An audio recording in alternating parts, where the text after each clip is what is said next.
Only Sport and Onlycomms, we're not fucking moving. We're not going anywhere.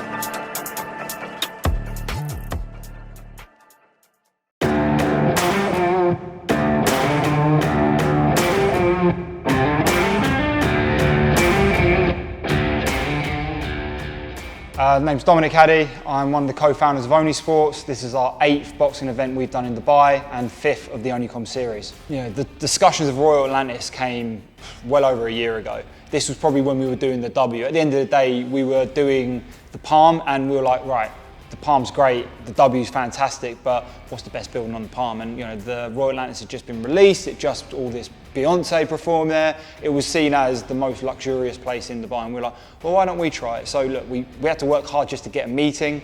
After we got that meeting, they were very much like, no, it doesn't really fit with the brand.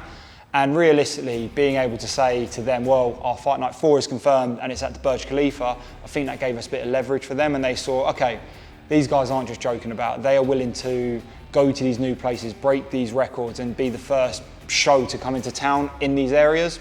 So they gave us that opportunity. I don't think people understand. Yes, most people have gone to the Royal Atlantis now. They've seen like Nobu, they've seen the pools and stuff. They don't get what that ballroom looks like. They don't understand the foyer, the luxury of it. It is going to be like no other fight night. People will try and replicate, but we're going to be the first of our kind. It is something that, you know, I don't even think we know how big it's going to be yet, but we do know it's going to be the biggest. So yeah, obviously second time round in the Onlycomms fight nights, and the first one, obviously I was newly introduced to it. I had a little bit of help behind me as well, just getting around and navigating things, and the camp was a little bit easier, but taking this one on was more like, I've got to do everything. Now I'm a part of it as well, so it's like you've got that pressure in your head. The event from start to finish, I think, was one of the best run events I've ever seen in my whole entire life. Everything from the visuals, the whole Only Sports team, everyone around us, the sponsors, the fighters, the Burj Khalifa, everything. It was one of them pinch me moments where you're just looking and you're like, wow. You know, I've had over 40 odd fights. I've never ever boxed in anywhere more than a gentleman's club while there's an alpha who's been in there smoking cigarettes for fucking 12 hours straight, and then I'm walking out to people who have boxed on the first time in front of the Burj Khalifa. Like, it was absolutely, it was unbelievable. I think everyone involved appreciated what we done, and I think that's when we finally got the stamp on the name, like, Only Sports and Onlycomms, we're not fucking moving. We're not going anywhere. We only get the biggest and the best. If you go back to every single show we've done, we've leveled up every time. And now look where we're at. You don't get much bigger than this. So I think it just solidified where we are in the universe with the Onlycomms, with the white collar stuff, and now we're delving into the amateur stuff. It won't be long until we take over these pro ranks as well. Anything boxing, anything sport related, it just shows how much we put into it and exactly what we get out.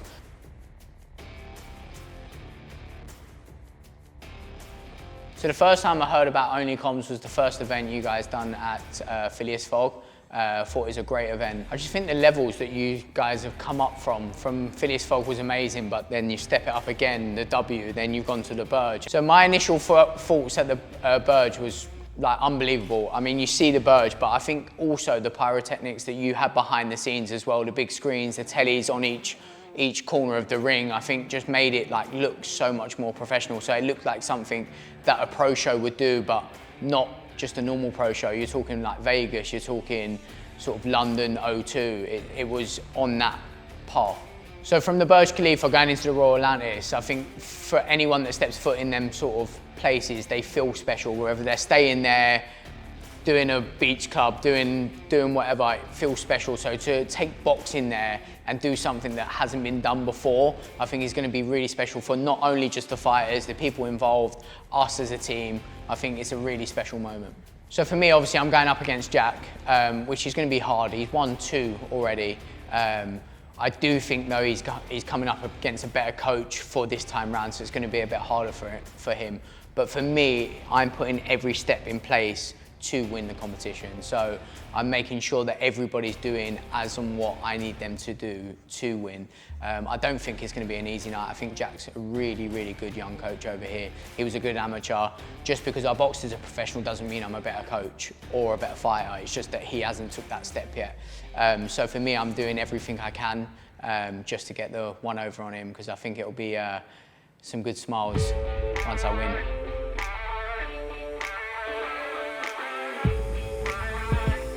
what we're gonna do, one opponent's gonna throw the jab to the head, okay? You're gonna defend it by throwing your jab to the body.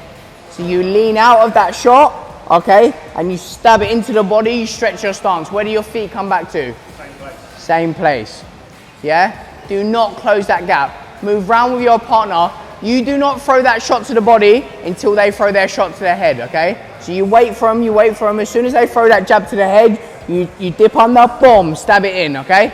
All right?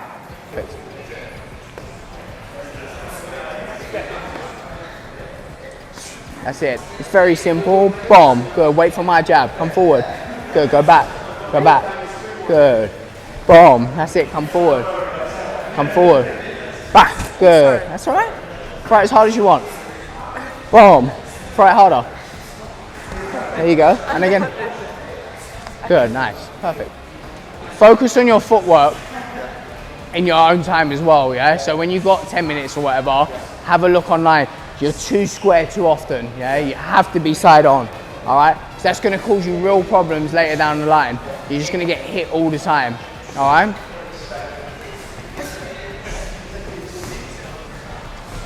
Right, and so we are here at Spartans Midtown. It is week 2, but realistically, I'm classed as the first full week of training. We've just had the guys down training with Sam this morning, and he's putting through their paces already. How we're essentially going to work now going forward is Sam and Jack are going to alternate, so people can see different styles of coaching. How Sam works, very thorough, very technical. Sam's obviously worked his way up madly through the ranks in the amateurs and the pros. He is treating these guys like they're pro fighters already. Give them a little bit of confidence, but also making them realise this isn't a mess about. You put in this work and you give it all you can every session. Yeah, so look, this is only our 4th training session, but you want to see the commitment from the get-go. Ross always knew he'd show up. He said before he's done, he's retired, but I knew this fight can come back, and he's not missed a single session. Callum, who works at M&M Property, really, really keen. Good boxer. I think he's just athletic and he's keen to learn. Nikki as well, Nikki Cow for Macomb Property. She's not missed a single session. She's meshing everyone in the group. She's trying to get all this information straight away. So yeah, these are the people that have really, really stuck out to me so far, but there have been some other ones as well. So like I said, I was the team captain for the last 2 shows. We decided to mix it up this time. We got Sam involved, and one thing I've noticed training with Sam for the first session, I used to train with Sam, but what I've noticed here is I was a lot nicer to my guys. Sam's horrible, but I think that's what these guys need, because I know how Jack is. These guys, they are just putting it through. I think when I was the team captain, it was a little bit difficult, because at the end of the day, I'm also their correspondent. Me and Jimmy are the guys who are running the show, so they come to me for other questions, and it kind of got a bit muddied, whereas Sam and Jack, they do not care. They are here to train you, and they're going to put you through your paces, and they're going to try and get you that win. So it makes it a little bit clearer, but what I will say is Jack is a phenomenal coach. We've got just as good a coach this time, so these two are going to be insane.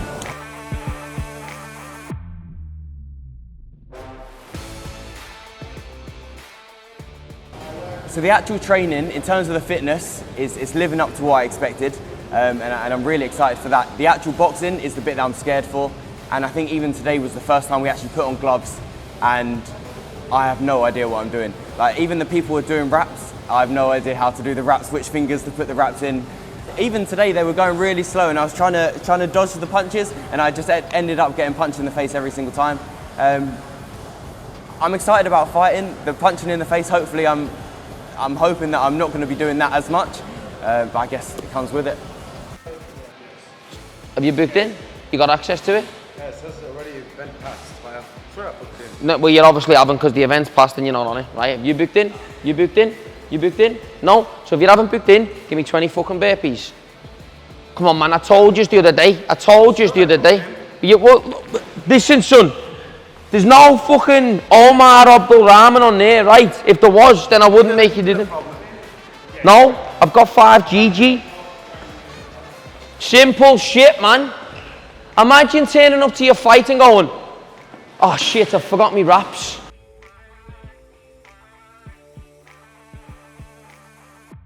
So tomorrow, 1K warm-up run, nice and light, takes 5-10 minutes if you want. Have a little stretch.